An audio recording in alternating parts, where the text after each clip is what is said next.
Est-ce que l'année 2025 sera une année où toutes les élections vont avoir lieu?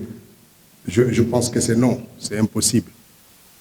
Ce qui va se faire dans un premier temps et sur instruction du chef de l'État avant la fin du premier semestre, c'est l'élection référendaire. Pour ça, il faut un cadre spécifique. Comme vous le savez, pour le référendum, il faut une loi spécifique qui va organiser le référendum. Le fichier qui va être utilisé, c'est le fichier qui est actuellement en cours de construction, qui sera issu du RAVEC. Cela ne fait l'objet d'aucun doute. C'est pour ça que nous invitons nos concitoyens à accorder une importance particulière à leur enrôlement, qui est actuellement en cours. Il faut se faire enrôler. Tout le monde va être recensé et on va extraire de cette liste générale la liste électorale. C'est ce qui va se passer.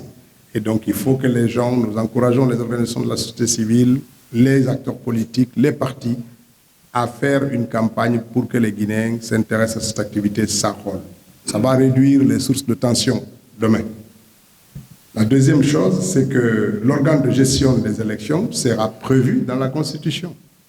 Parce qu'il y a un certain nombre de choses qu'on ne peut pas anticiper.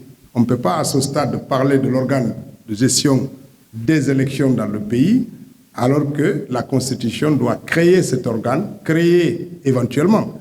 La Constitution pourrait confier ça au MATD ou créer un organe spécifique, mais ça, c'est la Constitution qui va le dire. Et toutes les institutions qui vont en découler, y compris la loi ou le code électoral, qui va être issu de ça. Il faut que la Constitution le prévoie. C'est une loi organique qui va être votée après l'adoption de la Constitution.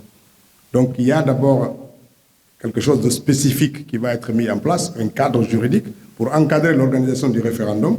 Et une fois la Constitution adoptée, elle va décliner les différentes institutions et lois organiques qui vont être issues d'elle pour permettre d'aller. Donc, il faut compter peut-être 2 grandes élections majeures cette année, et puis les autres vont suivre l'année suivante. Mais du point de vue, sauf si on décidait de regrouper toutes les élections à la même date, après.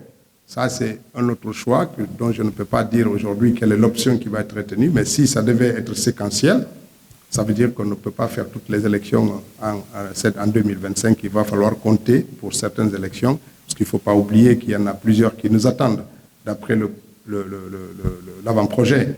Il y a des sénatoriales, des élections législatives, des communales, même des districts et des quartiers qui nous attendent encore devant. Donc ça veut dire que c'est des grandes élections qui vont jalonner la suite du calendrier dans notre pays. Donc 2025, clairement, il y aura le référendum et probablement avec une élection majeure, laquelle on verra la déclinaison de l'administration du territoire dans l'avenir.